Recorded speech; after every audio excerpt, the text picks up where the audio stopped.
Evangelho, quarta-feira da 20ª semana do Tempo Comum. O Senhor esteja convosco, Ele está no meio de nós. Proclamação do Evangelho de Jesus Cristo, segundo São Mateus. Glória a vós, Senhor. Naquele tempo, Jesus contou esta parábola aos seus discípulos. O reino dos céus é como a história do patrão que saiu de madrugada para contratar trabalhadores para a sua vinha. Combinou com os trabalhadores uma moeda de prata por dia e os mandou para a vinha.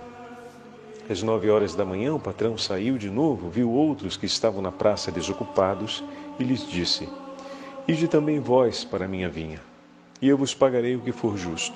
E eles foram. O patrão saiu de novo ao meio-dia e às 3 horas da tarde e fez a mesma coisa. Saindo outra vez, pelas 5 horas da tarde, encontrou outros que estavam na praça e lhes disse: Por que estáis aí o dia inteiro desocupados? Eles responderam: Porque ninguém nos contratou. O patrão lhes disse: Ide vós também para a minha vinha. Quando chegou a tarde, o patrão disse ao administrador: Chama os trabalhadores e paga-lhes uma diária a todos, começando pelos últimos até os primeiros. Vieram os que tinham sido contratados às 5 horas da tarde, e cada um recebeu uma moeda de prata. Em seguida vieram os que foram contratados primeiro e pensavam que iam receber mais. Porém, cada um deles também recebeu uma moeda de prata. Ao receberem o pagamento, começaram a resmungar contra o patrão. Estes últimos trabalharam uma só hora e tu o igualastes a nós, que suportamos o cansaço e o calor o dia inteiro. Então o patrão disse a um deles: Amigo, eu não fui injusto contigo. Não combinamos uma moeda de prata? Toma o que é teu e volta para casa. Eu quero dar a este que foi contratado por último o mesmo que dei a ti. Por acaso não tenho o direito de fazer o que quero com aquilo que me pertence? Ou estás com inveja porque estou sendo bom? Assim, os últimos serão os primeiros e os primeiros serão os últimos. Palavra da salvação. Glória a vós, Senhor. Quarta-feira da 20ª semana do Tempo Comum, em nome do Pai, do Filho e do Espírito Santo. Amém. Queridos irmãos e irmãs, hoje a Santa Liturgia nos entrega a abertura do 20º capítulo do Evangelho de São Mateus, e é um texto conhecido de todos nós, a parábola dos trabalhadores da vinha. E um texto que até certo ponto pode ser um pouco inquietante, mas nós vamos ter a oportunidade de meditarmos um pouco mais sobre ele. Porém, desde já, digo para vocês que a meditação do Evangelho, como nós estamos fazendo hoje, ela pode ser assim apresentada, vamos dizer desse modo, ou melhor, pode ser acolhida com uma clareza maior em base ao fato de estarmos meditando a sequência do Evangelho. Como assim, Padre? O binômio que nós vamos tomar hoje para interpretar o Evangelho, para lermos o Evangelho, melhor dizendo, é o mesmo binômio que São Mateus, desde o início do capítulo 19, tem admitido e que nós temos diariamente meditado. A relação chamado e resposta. O Senhor chama e a prontidão da resposta. Ela acontece ou não acontece? O Senhor tem o desejo de fazer saber a sua vontade, de fazer conhecer a sua misericórdia, de fazer conhecer o seu amor, e o homem está disposto a recebê-lo ou não? Como o homem responde àquilo que Deus tem para ele? Assim nós vimos sobre o tema do jovem rico, assim nós vimos a respeito do perigo das riquezas, como meditamos nesses últimos dias. Assim vimos o Senhor não desprezar as crianças, pelo contrário, as recebe, as abençoa. E a gente não observou esse detalhe. As crianças esperam que o Senhor lhes imponha as mãos antes de ir. Essa delicadeza que a gente deu por descontado, porque sabemos que as crianças têm sempre uma grande amabilidade diante de todos aqueles que são bons e amáveis com elas, mas a gente às vezes deixa passar desapercebido que, não obstante a falta de sensibilidade e a aspereza das pessoas que estavam em volta e que tentavam, digamos assim, enxotá-las, elas insistiam em querer ficar perto de Jesus, que era bom e amável com elas. Quantas vezes temos essa imediatez? Como assim imediatez, padre? Elas estão recolhendo o sinal da bondade e da amabilidade de Jesus e não desistem dele. A amabilidade e a bondade no olhar e no gesto de Jesus chegou até o coração delas e elas não vão embora. Eu não me vou daqui, não me vou embora, fico. Essa é uma resposta também, meus irmãos. É uma resposta sem palavras, é uma resposta que não aconteceu diante de um diálogo franco e aberto, com grande compreensão racional de toda a dinâmica do diálogo, como foi o caso do jovem rico.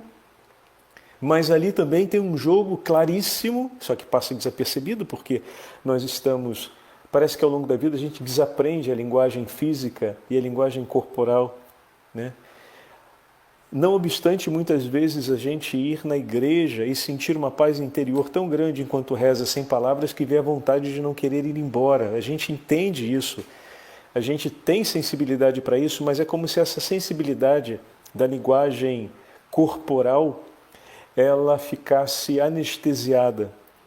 A gente recorda o testemunho dos santos que ficavam horas diante do Santíssimo Sacramento em adoração, às vezes de joelhos ou em posições mais desconfortáveis como ato de sacrifício e de reparação, e nos encantamos com isso, mas perdemos um pouquinho essa percepção sobre nós mesmos, que Deus fala conosco numa linguagem que é para além da linguagem verbal, né? E agora, se pegamos esse mesmo binômio e olhamos para o relato que é muito breve de Jesus com as crianças, é muito significativo porque ali também tem essa dinâmica do chamado e da resposta. O Senhor é por elas bondade e amabilidade, e elas escolhem Cristo, elas escolhem Jesus. Elas são enxotadas, enxovalhadas, mas elas permanecem ali. Elas, vendo o que Deus oferece por elas, não abrem mão.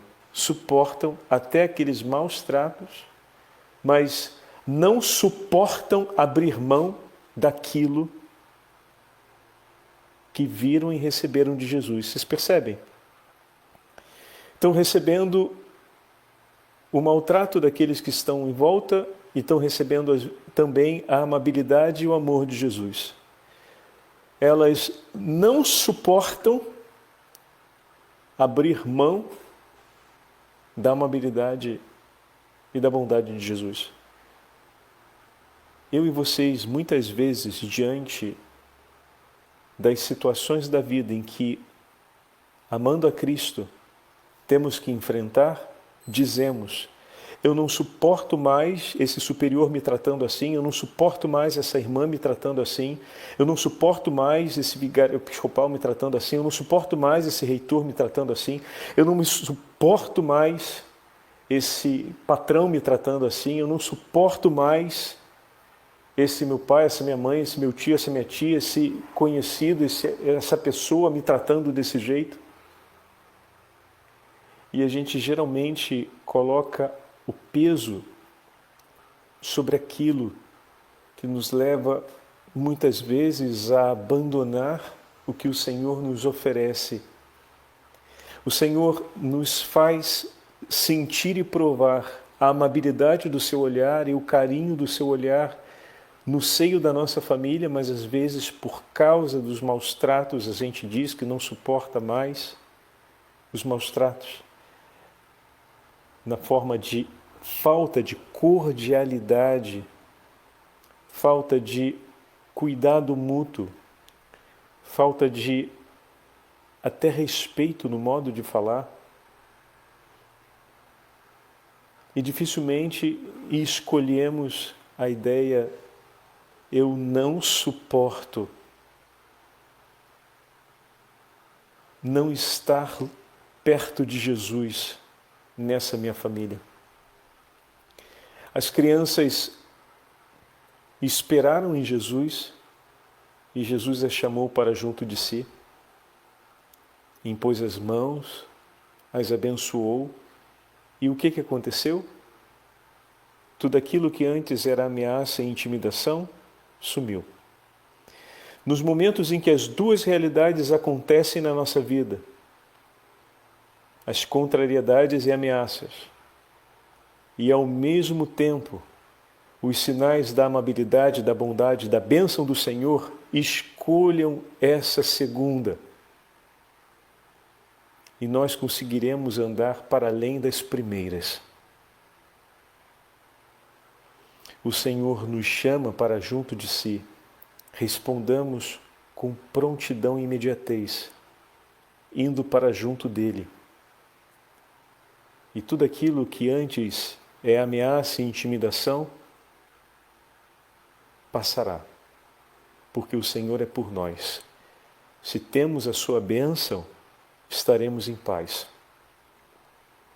Saber fazer essa escolha não é tarefa fácil, porque para fazermos essa escolha, precisamos reavivar em nós a sensibilidade pelos sinais da presença de Deus à nossa volta. E graças a Deus que a meditação desses últimos dias tem nos ajudado tanto. Vocês ficaram tocados com aquele texto de ontem, de Santo Estevão para o seu filho? Nossa, como me tocou aquele texto! O conselho do pai, a instrução de vida que ele transmite para o filho.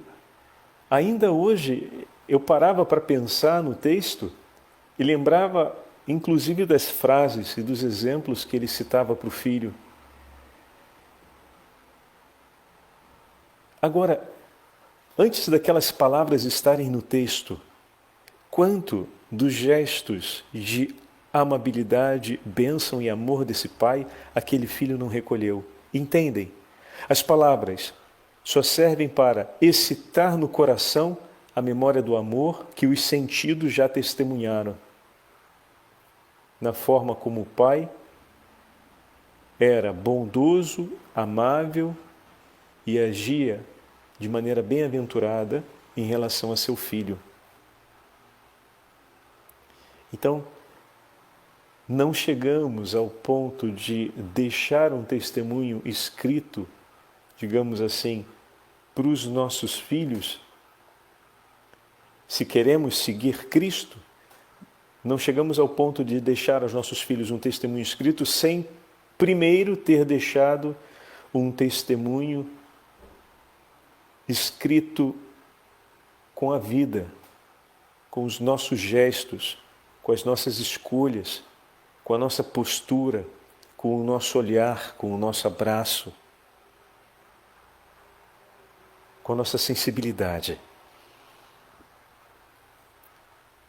E, de certa forma, o Evangelho de hoje nos dá, mais uma vez, a chance de olharmos para essa beleza do binômio a qual eu fazia referência, qual eu referi no início da meditação, que aparece aqui de maneira ainda mais evidente nesse patrão, ou nesse pai de família, como vai dizer a tradução da Bíblia de Jerusalém, que eu particularmente sinto como muito mais delicado, que sai para contratar os trabalhadores e ele chama os primeiros, chama mais uma vez, chama mais outra vez, chama mais outra vez. E o que tem de comum em todos esses momentos é que ele chama.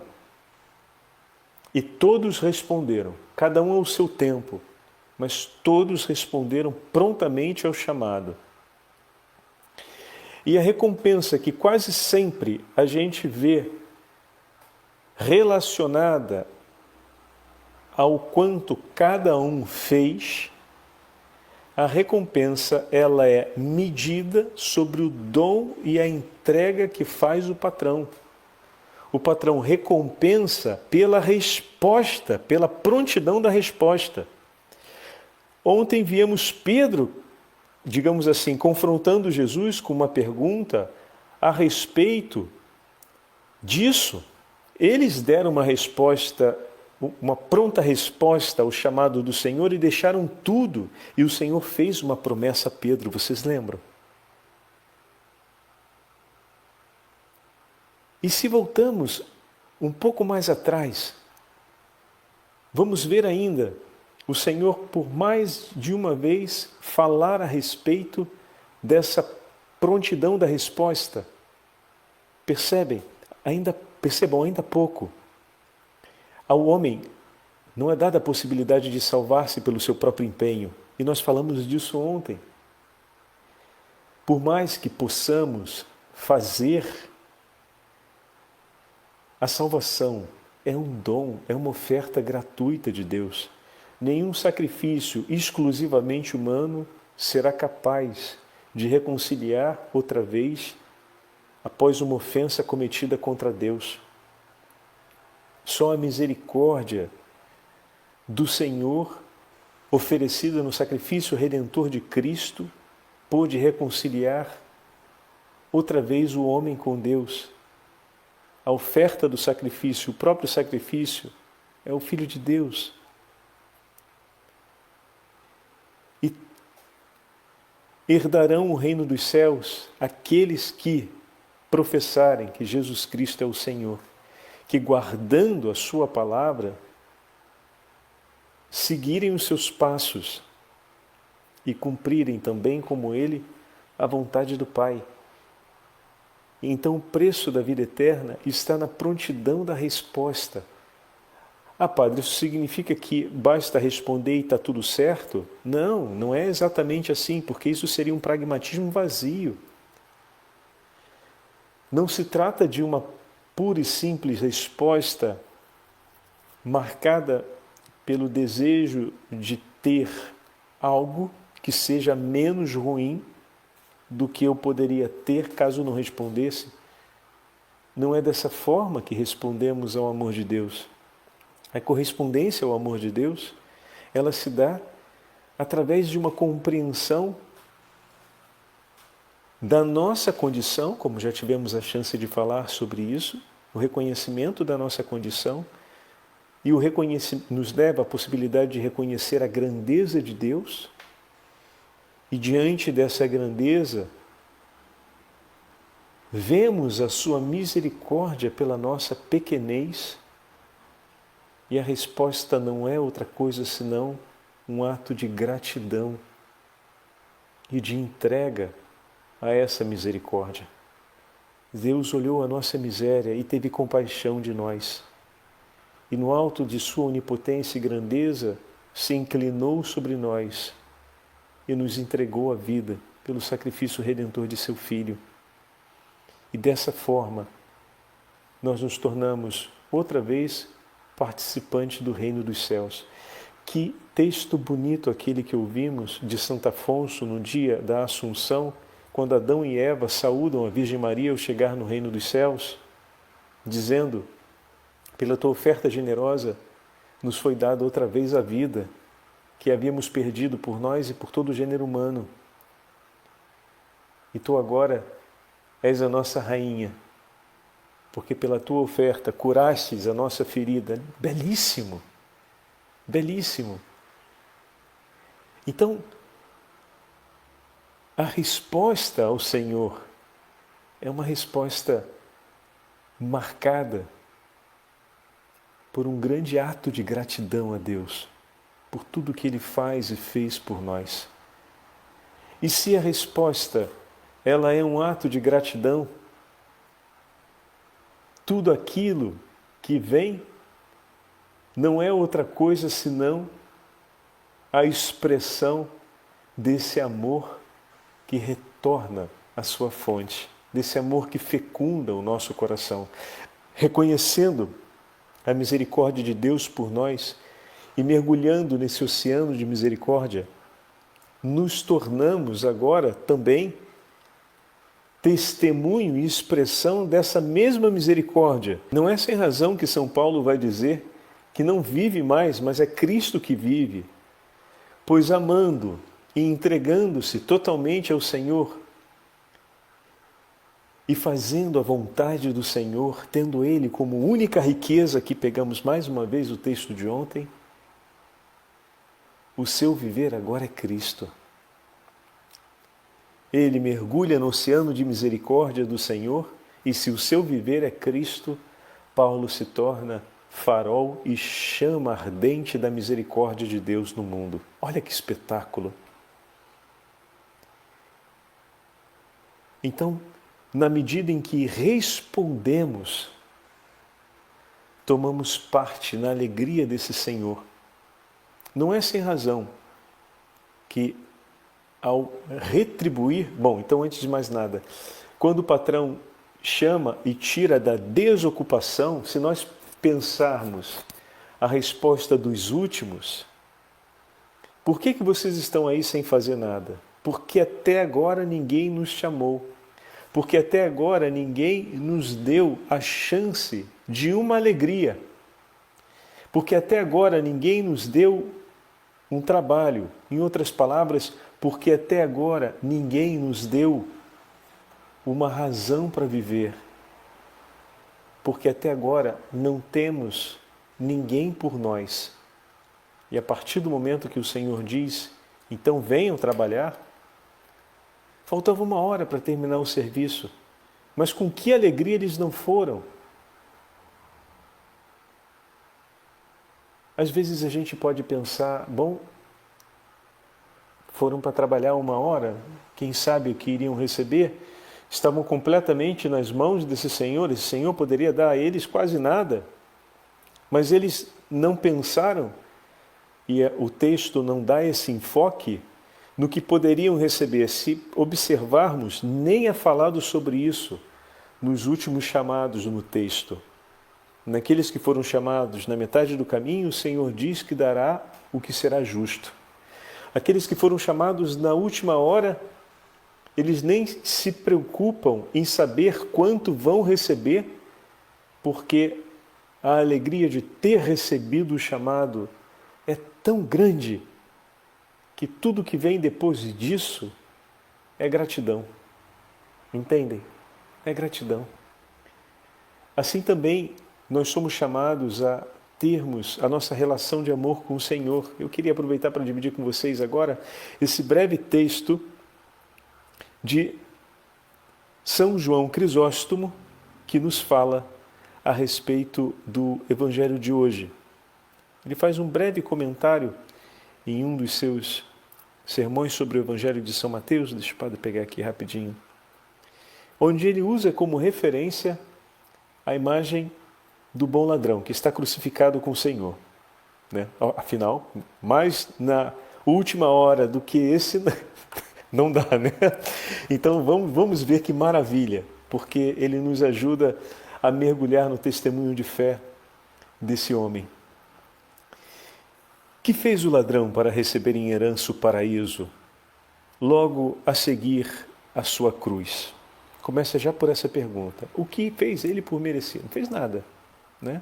Se a gente considera que o céu é por merecimento daquilo que fazemos, é um escândalo, porque poucas horas antes da sua morte, aquele homem, como grandes obras e grandes empenhos pastorais, não é que fez tanto, mas ele fez algo sim, que foi merecedor do céu, e nós vamos entender isso, a resposta de fé.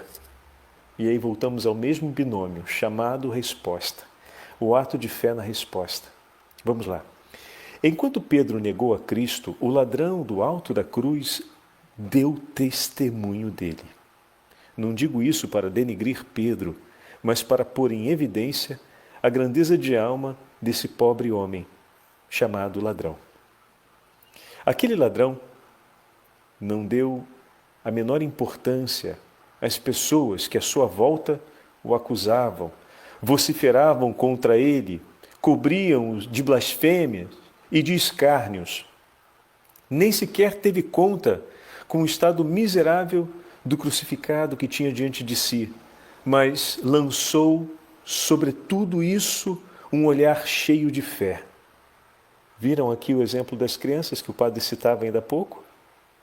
Diante de tudo aquilo, recolheram o gesto de Jesus da amabilidade, o gesto da bondade de Jesus e lançaram um olhar sobre ele cheio de fé. Ele não vai nos abandonar e não vou sair daqui. E Jesus os chama, os abençoa e depois ele segue e eles partem. Bonita essa imagem, né? Viram aqui o exemplo das crianças? Muito bem. Virou-se então ele para o Senhor do alto da cruz, para o Senhor dos céus, e entregando-se a ele, pediu-lhe: lembra-te de mim quando chegar o teu reino. Não menosprezemos o exemplo do ladrão, nem tenhamos vergonha de o tomar como mestre, pois nosso Senhor não desdenhou fazer dele o primeiro a entrar consigo no paraíso. Bonito, né? Jesus não lhe disse, como dissera Pedro, segue-me e farei de ti pescador de homens. Também não lhe disse, como aos 12, sentar-vos-eis em 12 tronos para julgar as 12 tribos de Israel. Não o agraciou com nenhum título, nem lhe mostrou qualquer milagre. Ele não teve a chance de ouvir as promessas do Senhor, nem de ver os seus grandes feitos. O ladrão não viu ressuscitar mortos, nem expulsar demônios. Não viu o mar obedecer-lhe. Cristo não lhe disse nada acerca do reino dos céus, nem a respeito da condenação eterna. E contudo, meus irmãos, este homem deu testemunho dele diante de toda a gente que ali o escarnecia e recebeu o reino em herança. Belíssimo, belíssimo. Ele viu Cristo e Cristo crucificado e o escolheu. O chamado de Deus para ele foi Cristo crucificado e ele o escolheu. Em meio a todos aqueles que o rejeitavam e que o humilhavam e que o desprezavam, ele o escolheu. No alto de suas dores, em meio a toda a vergonha que se abatia sobre ele e toda a tragédia, por assim dizer, da sua própria vida, olhando para Cristo, ele o escolheu e respondeu e suplicou a ele, na sua infinita misericórdia: lembra-te de mim no teu reino. Um homem condenado à morte como ele, onde, se não nos olhos e nos gestos de Jesus, ele poderia reconhecer os sinais da realeza desse Senhor, como um cordeiro manso conduzido ao matadouro, sem levantar uma palavra contra aqueles que o acusavam. Sulcaram grandes valas sobre as minhas costas e me feriram. Minha alma está sofrendo até a morte. Olhando Cristo crucificado e respondendo, ele o escolhe e recebe como herança o reino dos céus. Que o Senhor nos abençoe para que nós possamos também escolhê-lo, agora e sempre, nos alegrarmos pelo chamado de amor que ele nos faz. O Senhor nos apresenta a sua cruz e nos entrega a vida pela graça do batismo que recebemos, e todos os dias, de uma forma ordinária e extraordinária, vem em nosso socorro e nos dá a possibilidade de sentir outra vez o seu amor, a sua amabilidade. Mesmo que esteja desabando uma tempestade à nossa volta, olhemos para o Senhor e escolhamos mais uma vez a Ele e a permanecer com os olhos fixos nele, e Ele nos abençoará e nós caminharemos juntos para a glória do reino dos céus. O Senhor esteja convosco, Ele está no meio de nós. Pela intercessão de São João Crisóstomo, e da Santíssima Mãe de Deus, abençoe-vos o Deus Todo-Poderoso, Pai, Filho e Espírito Santo. Amém.